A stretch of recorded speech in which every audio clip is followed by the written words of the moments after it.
Hoje teremos história da música. História de la musique, porque o compositor hoje é francês, o mais famoso e importante compositor da França no século XX. Bem famoso pelo seu bolero, tocado no mundo inteiro, é famosérrimo. Até eu toquei no último vídeo uma versão para piano desse bolero, vai ouvir. O estilo de composição muito meticulosa, muito elaborada e com muita personalidade. E ele viveu uma das épocas mais conturbadas da Europa, então não perca a seguir tudo sobre Ravel. E aí, já conferiu aqui a playlist do Tudo Sobre? Quem sabe o seu compositor favorito já não apareceu por aqui? Então confira antes de me cobrar. Aqui as minhas biografias estão indo para as escolas, então é importante você dar like, compartilhar, tá? Para chegar em mais escolas e eu não vou falar nenhum palavrão, prometo. Joseph Maurice Ravel nasceu no dia 7 de março de 1875 e morreu no dia 28 de dezembro de 1937. Ravel nasceu em Cibourg, na França. Seu pai chamava Pierre Joseph Ravel e era um inventor, olha que legal. E esse pai dele era bem sucedido porque ele inventou nada mais nada menos do que o looping da montanha-russa, que a gente adora. Gente, olha que inusitado. O pai de Ravel inventou o looping da montanha-russa, entre outras invenções que ele foi bem sucedido. Então a família era bem sucedida. A sua mãe chamava Marie de Lourdes e era espanhola, lá de Madrid, e era dona de casa. E eles tinham um casamento muito feliz. Pai, mãe e Ravel tiveram uma infância feliz, embora Ravel não tivesse contato com música até os seus 8 anos de idade. E normalmente a gente vê aqui no Tudo Sobre que as crianças começam com 1 ano ou 2 anos. Ravel então começou seus estudos a partir dos 7, 8 anos, por influência da sua mãe, porque o seu pai não era nem um pouco ligado à arte ou coisa assim, era um inventor, engenheiro. Mas a sua mãe sim, tinha sensibilidade suficiente para botar o menino para fazer aula de música e de piano. E ele era muito influenciado pela mãe, ele era bem apegado na mãe. Ravel na infância teve vários professores, tanto de música quanto de piano, e todos eles reparavam uma facilidade natural, criativa no menino. Tipo, era muito musical, ele já compunha. Nas primeiras aulas ele já estava criando uma criatividade peculiar, com muita personalidade e naturalidade, como eu falei. O menino respirava música e adorava as aulas de piano. Inclusive com essa mesma idade, lá pelos 8, 9 anos, ele já tinha composto um movimento de uma sonata, que Mozart. Então, quando ele completou 13 aninhos, com o auxílio dos professores, ele começou a dar pequenos recitais da cidade. Já era um pequeno concertista. O seu talento era notório, suficiente para convencer os pais de que ele precisava sim fazer a prova para entrar no conservatório mais importante da Europa, o Conservatório de Paris. E assim, em 1889, tocando o estudo número 1 de Chopin perfeitamente, ele é aceito e aprovado para estudar no disputado Conservatório de Paris. Com apenas 1 ano estudando lá dentro, ele já tinha ganhado diversos prêmios de concursos dentro do conservatório, se destacando como um dos melhores pianistas e também já aí mostrando suas asinhas como compositor. Como todo gêniozinho, tinha personalidade forte e isso fazia surgir os inimigos, né, as inimigas. Ele era aquele aluno turista que aparecia a cada 3 meses. Turista, oi gente, a pessoa, quem que é? Ele de fora. Mas na verdade ele matava muito. Embora ele tivesse pouca dedicação aos estudos, ele já era muito desenvolvido no piano, na teoria, né? Então ele já era um músico. Um dos compositores do conservatório começou a pegar um pouco no pé dele. E esse compositor é ninguém mais, ninguém menos do que Gabriel Fauré. Gabriel Fauré é um compositor muito famoso, pra quem é da nossa área sabe que ele é um Gabriel Fauré, né? E ele era professor de Ravel. E ele começou a pegar no pé do menino, acho porque ele via potencial, né? Mesmo ele falando assim, esse menino não é nada demais. Mas ele sabia que tinha uma coisa ali. Mas por fora, esses professores são assim, né? Tem nada demais, você é como todos os outros alunos. E assim, as asinhas do Ravel começaram a aparecer ainda mais, mostrando suas composições esquisitas, o que a gente chama de modernas ou impressionista ou coisa assim. Na época as pessoas chamavam de lixo. Tipo, o que é isso? Que música estranha, horrorosa. E ele fazia questão de mostrar o seu estilo composicional, mesmo estudando composição ali. Ele estava indo totalmente contra todo aquele conservadorismo tradicional de que a música deveria soar. Ele tocava Ravel. Mas o povo não estava preparado para ouvir Ravel naquela época. Tanto que os professores se uniram, todo mundo, e expulsou o coitado do conservatório. Ele foi expulso do conservatório de Paris. Que injustiça. Mas o Ravel não se deixou abalar. Ele começou a focar ainda mais nas suas composições. Voltou pra casa, trancou no quarto, falou, eu só vou compor as minhas músicas. Eu acredito nas minhas músicas. Seu pai assistindo aquilo, né, o filho desandando, né, foi expulso do conservatório, tá no quarto tocando pras paredes. As músicas esquisitas. Eu preciso fazer alguma coisa com esse menino. Mas aí numa bela tarde, o pai de Ravel sentou num café e ouviu um tal de Erik Satie tocando num café né? E falou, gente, olha que coisa, parece as músicas esquisitas do meu filho. Vou lá falar com ele. Aqui, menino. Aí o Satie, que foi? Eu tenho um filho que ele é compositor também e é estranho, igual você. E você, o que você faz da vida? Então, eu componho e toco aqui nesse café, eu ganho dinheiro, é meu trabalho. Foi daí que o pai do Ravel pensou, meu filho não é um caso perdido. Eu posso estimular essa amizade entre esses dois estranhos e eles trabalharem, né? Pra ele não ficar sozinho, que foi uma coisa boa, né, que o pai pensou, né? Mano, foi a melhor combinação possível. Ravel e Satie ficaram grandes amigos, se entenderam, né? Doido com doido. Doido, né? Entre aspas, né? Mas na verdade eram dois gênios ali, inovadores, com um estilo inovador, que se identificaram. E isso foi muito bom. Então um novo movimento estava por surgir, que existia outro compositor ali também na área, que se chamava Debussy. O Debussy também era inovador, também tinha essa visão mais aberta de que a música não é só conservadorismo quadrado. Existia a música diferentona e esse movimento estava cada vez mais forte. Com Ravel, Satie, Debussy, Saint-Saëns, que eu também já falei aqui, já estava aí começando a formar aquele clubinho. Mas lembrando de que todos eles eram muito criticados, né, pela crítica especializada. Mas é aquilo, né, passam uns séculos eles são um gênio, mas na época eles sofreram pra burro, que ninguém entendia a música deles. Prosseguindo. Bom, como o Ravel já estava andando com gente conhecida, não necessariamente influente, mas assim, com uma certa fama, e o que aconteceu? Lembra do professor Gabriel Fauré lá, que expulsou ele do conservatório? Decidiu dar uma segunda chance. Falou aqui, Ravel, volta pro conservatório. Gente, eles são muito sonsos, né? Conservatório sons. Olha, a gente vai te dar uma segunda chance. Aí ele voltou pro conservatório.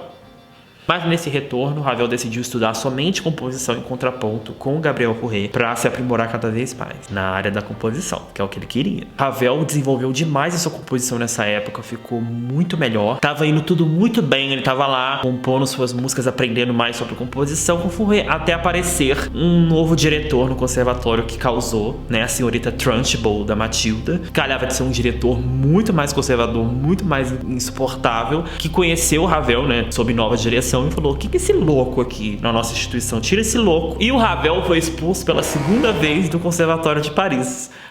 Mas aí o que Ravel falou? Bom, estamos no século XX, não preciso dessa gentalha. Não quis mais saber de estudos acadêmicos a partir daí e começou a seguir a linha independente da sua música e do que ele acreditava.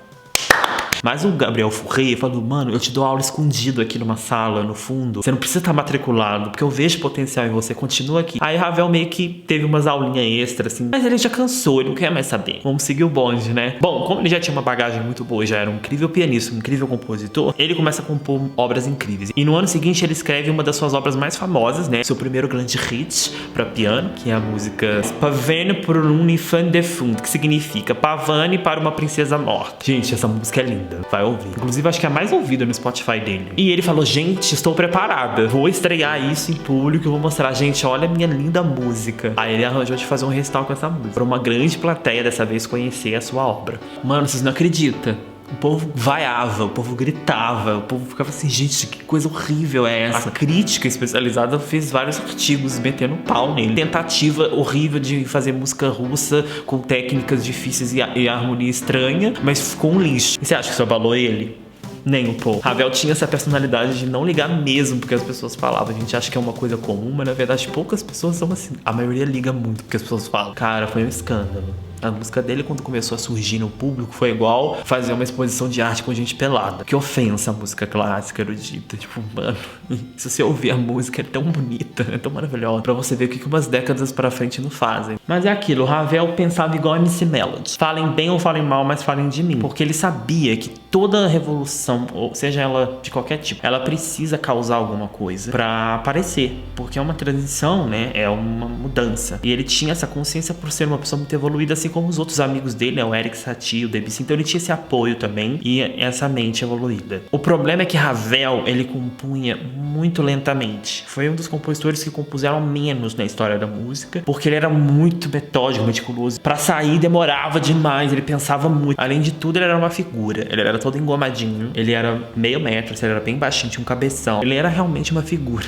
A gente ia amar conhecer ele. Agora estamos na década de 1910, e Ravel fez a sua primeira viagem internacional International. Ele foi para Londres se apresentar e mostrar suas composições. Diferente da França, né, que tinha gente vaiando, as pessoas aplaudiram de pé. E aí a sua fama internacional aumentou ainda mais. Ravel, então, já era um dos maiores compositores, se não o maior compositor ali. Tava toda. Ele já tinha escrito 2 óperas, várias músicas para piano já. E claro, ele tava compondo balés. E finalmente começaram a aparecer críticos que falavam bem. Gente, adoro quando o mundo dá voltas. Às vezes roda pro mal, né? Até rodar e a gente chegar agora aqui na Primeira Guerra Mundial. Então, a Alemanha invadiu a França em 1914, certo? E você acha que Ravel se acovardou? Falou, gente, eu sou musicista, eu não sou soldada. Ele falou, não, eu tenho que lutar pelo meu país. Mesmo ele sendo um anãozinho, a cabeça dele falou que eu vou me inscrever na Força Aérea, eu vou lutar. Quem era baixinho, na época, geralmente era aceito pra pilotar, porque cabia dentro dos aviãozinhos. Mas ele não foi aceito, ele foi dispensado pela condição física. Ele também tinha umas coisinhas cardíacas lá. Mas ele queria muito se juntar, ele queria muito fazer a parte dele, lutar na guerra, ele queria. Olha que corajoso, todo mundo ficou super assim, nossa, Ravel, orgulhoso dele. Falou, nossa, você poderia usar sua influência como músico e evitar de participar dessa loucura. Ele, não, eu vou ajudar. Tanto que ele chegou a compor 3 músicas para uns oficiais lá, pra puxar o saco aqui, ó, toma uma música, deixa eu entrar na guerra. Pode, né? Eles falaram, então tá, você vai dirigir caminhão. Aí ele começou a dirigir caminhão. Olha isso, Ravel, durante a Primeira Guerra Mundial, era motorista de caminhão de munição, que é aqueles que transportavam munição no meio da noite, no meio dos bombardeios de noite. Gente, muito corajoso. Ravel sofreu na guerra, ele teve queimaduras por causa do frio no pé, quase que amputou. Teve um problema intestinal lá que teve que ser operado no meio da guerra. E olha que ele tinha 40 anos na época já. Bom, antes da guerra acabar, a mãe dele morreu aí, ó. Ficou mais deprimido ainda. Claro, né, gente, durante a guerra ele não compôs música nenhuma. Ele tava lutando e sofrendo, né? Mas aí a guerra acabou. E o que acontece quando uma guerra acaba? Os sobreviventes ficam mutilados, um sem perna, um sem braço. E o que gente, o Ravel era muito fofo. Ele tinha muitos amigos pianistas que foram pra guerra lutar, obrigatoriamente foram. E ele compôs um concerto para a mão esquerda. Um monstro de concerto. É muito comum existirem músicas só pra mão esquerda, né? E você pensa, nossa, vai tocar uma música inteira com uma mão só? Precisa de 2? Mano, ele resolveu dedicar um concerto pra um amigo pianista dele que perdeu o braço direito na guerra. Claro, geralmente era o direito mesmo que explodia. A maioria das pessoas são destras, né? Se fosse eu na guerra, eu perdi o braço esquerdo porque eu sou canhoto. Mas, mano, ele fez um concerto pra mão esquerda dedicado pra um amigo dele que teve o braço amputado. Que incrível. E o concerto parece que tem 8 braços a pessoa quando toca. É super difícil. É maravilhoso. Pra você ver o nível de composição e o nível de pessoa maravilhosa que Ravel era. Ravel, agora com 50 anos de idade, cansou da vida da cidade grande, saiu de Paris e decidiu morar num campo, numa casinha isolada a 50 km de Paris, onde ele ia morar com uma governanta lá que ia ajudar nos afazeres de casa, e ele ia fazer jardinagem e ficar de buenas. Mas o sucesso continuava batendo na porta de Ravel, mesmo ele isolado lá. Muita gente queria ouvir ele, muita gente de muitos países. Então ele decidiu fazer uma turnê. Olha isso, na década de 20 ele fechou na Grã-Bretanha, Suécia, Dinamarca, Estados Unidos, Canadá, Espanha, Áustria, Itália. Foi para os Estados Unidos, chegou lá, o povo, meu Deus, Ravel. Fazem cartaz, enfim. Ravel abalou lá nos Estados Unidos, abalou. Mano, ele cobrava $10.000 o cachê do show dele. Isso na década de 20. Era muito dinheiro. Ravel aproveitou muito esse período. Ele fez vários turismos. Lá nos Estados Unidos ele foi visitar a Catarata dos Niágara. Ele foi ver o Grand Canyon. Ele foi passear por Nova York. Ele era bem turistinha quando ele queria. Money, honey. Money, honey. E sim, toda vez que um compositor europeu ia para os Estados Unidos fazer show e via a reação do público, eles estranhavam muito. Porque na Europa, o povo costumava aplaudir assim. Ai, que ótimo. E lá o povo vibrava com esses compositores da Europa, porque eles eram fãs mesmo. As partituras chegavam de navio, as pessoas tocavam, enfim, queriam muito conhecer o compositor. Era muito legal, né? Mano, agora estamos em 1928, presta atenção, porque Ravel concluiu a sua maior obra já escrita. Talvez a composição mais original e curiosa de se ouvir. E hit já feita. É um fato de que é a música mais reproduzida na França. Já falo mais sobre ela nas curiosidades no final do vídeo, mas enfim. Bolero de Ravel. E mano, ela causou. Essa música causou. Ela causa até hoje. De primeira as pessoas acharam lixo. Mas quanto mais o povo ouvia, o povo ficava, mano, que música incrível. Tanto que ela perpetualizou. Ela é muito eterna. Essa música é muito eterna. Ravel não tinha expectativa nenhuma quando compôs esse bolero. Tanto que quando ele viu que todo mundo gostou e que a crítica gostou, ele ficou até pesaroso. Ele lamentou. Falou assim, mano, eu compus a minha obra-prima, depois de várias tentativas, e essa obra-prima não é nem música direito, é tipo uma coisa repetida até o final. Muito curioso, né? Mas é música sim, meu querido, é arte. Agora estamos no início da década de 30, 1930, Ravel já era o maior compositor considerado por todos, até para os outros compositores, até porque Debussy já tinha morrido em 1918. Estamos em 1932, e Ravel, esse compositor maravilhoso, decidiu chamar um táxi, que ele ia ali. Eu vou lá comprar pão. Aí ele ligou pro táxi. O que aconteceu? O táxi bateu. Morreu. Quase. Deixou danos cerebrais irreversíveis. Ele fez cirurgias durante os próximos 2 anos. Não conseguiu compor depois desse acidente. Mesmo recuperado, mesmo... Enfim, ele não conseguia mais compor. Começou a ter várias sequelas. E alguns anos depois, em 1937, ele voltou a sentir fortes dores na cabeça. O médico abriu a cabeça dele para ver o que estava ali. Conseguiu reparar algumas coisas. Ele viveu por mais um tempo. Mas, em 28 de dezembro do mesmo ano, Ravel veio a falecer. Ravel foi enterrado ao lado do seu pai e sua mãe. Como ele era ateu, a família não era religiosa, não houve nenhuma cerimônia, nenhum velório gigante, simplesmente um corpo. Porém, a alma eterna. Ravel. Bom, agora vamos a algumas curiosidades e vida pessoal de Maurice Ravel. Então, o taxista que ele pegou do Uber, ele tinha uma estrela de corrida anterior e bateu o carro de propósito porque ele era amigo do diretor lá. Mentira. Ó, Ravel ele nunca se casou, tá? Porque, né, entramos aqui numa polêmica de quando eu falo de compositores homossexuais, a pessoa fala que desnecessário essa informação. Mano, é a vida da pessoa, porque quando o compositor é hétero, a gente faz questão de falar casou, teve filho, então faço questão de falar também, ó, ele era homossexual sim, assim como Tchaikovsky era, trocava cartinhas, tinha vários crush. Essas coisas sempre existiram, meu bem, só que elas eram ocultadas pela história e eram apagadas por preconceito. Que novidade é essa? Coisa mais óbvia, não precisa nem pensar muito. Gente, olha essa foto aqui, olha que roupa fabulosa. Isso é Ravel, 1916. Olha, o bolero de Ravel tocou na música do Digimon, daquele desenho que a gente amava do Digimon. E a música ia se chamar Fandango, depois ia um balé e agora virou um bolero. Tem muita gente que odeia essa música, ela é super repetitiva. Por quê? Porque ela é uma coisa só, uma harmonia, basicamente, uma melodia, e ela repete até a morte, porque ele bota lá repetição ad libitum. Então o que acontece? Ela pode durar até 30 minutos dependendo da execução, né? Você pode repetir quantas vezes você quiser. Você pode repetir até ter 24 horas. Se você quiser uma música para orquestra, fica super interessante, porque quando volta a repetir a música, os instrumentos começam a entrelaçar e fazer diferente. Então é muito livre. É como se fosse um grande improviso numa coisa só. Então para a orquestra fica muito interessante, porque toda vez que volta a música, ela fica diferente no sentido de timbre. Fica muito incrível. Eu toquei no piano e repeti 2 vezes só, porque senão ia ficar muito enjoativo. Porque é repetição pura, é muito legal. Essa peça tem um tema lindo também. Enfim, foi considerado o primeiro hit chiclete da época, porque era uma coisa que grudava na cabeça. Um dos hobbies de Ravel era colecionar caixinhas de música, olha que fofa. O Ravel ele fumava igual a chaminé. Além dos $10.000 em cachê, ele pedia um carregamento de caixas do cigarro Gauloises, que era um cigarro de uma marca francesa que ele adorava. Então, além de $10.000, ele tinha que fumar 10.000 cigarros. Bolero de Ravel é a música favorita da minha mãe. É uma boa curiosidade, né? Bom, gente, é isso. Espero que vocês tenham gostado da história de Maurice Ravel. E não deixe de comentar aí embaixo qual é o próximo compositor aqui do Tudo Sobre. Então é isso, né?